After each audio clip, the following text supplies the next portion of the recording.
So Ripple National Bank. Let's talk about Ripple becoming a bank first, because there's a difference between a conditional OCC approval for Ripple National Trust Bank and a regular bank.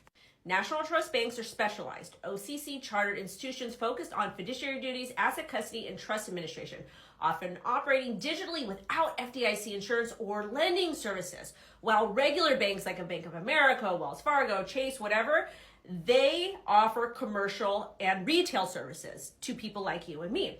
And they also offer deposit accounts, checking and savings loans, and those are FDIC insured. So this bank that Ripple's doing, this is for the big boys, not impacting Ripple. You're not allowed to use it in most cases.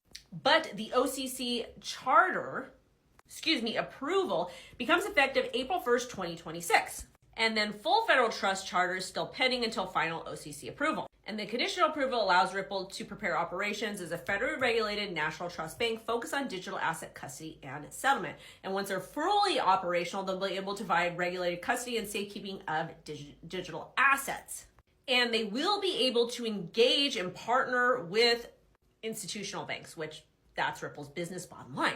But the Ripple Prime business or announcement is even more important in my personal opinion. We've been talking about Hyperliquid quite a bit here. So Ripple Prime, which was acquired by Ripple way back in the day, they spent a lot of money on that. And remember, Ripple is focusing on integrations, not acquisitions. And this is why this makes sense. And this is a good thing, building that solid foundation. So you're not going to see a price pump right now. But once the market is primed, you will see Ripple be one of the top performers, in my personal opinion, not financial advice. But Ripple Prime expanded its Hyperliquid integration to HIP-3, allowing institutional users to access more digital assets and liquidity, which this is part of a DeFi aspect of Ripple XRP. Remember, on this channel, we're focusing on the trifecta for fundamental analysis, AI, DeFi, RWAs, with a sprinkle of privacy.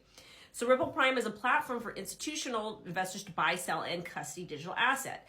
The expansion enables 24/7 tokenized commodities trading, oil, gold, and silver. So institutions are going to now have on-chain access to perps, traditional assets, like to everything.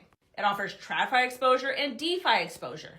So again, we're building on that solid foundation. And then last but not least, accounting firm Deloitte verifies Ripple's RLUSD stablecoin is fully backed 1.57 billion in liquid reserves against 1.49 billion units as of February 27th. Now, this basically means that there was an internal audit done and they're like, hey, we are verifying your funds over here and you guys are legit. The reason why there's a slight discrepancy is because stablecoins do fluctuate a little bit, generally between about 98 cents to about $1.02. Doesn't mean it pegged, it's just what it is. So overall, things for Ripple, XRP, and the XRPL army are looking absolutely fantastic. Plus, the stable coin, RLUSD, it's doing better as far as numbers go.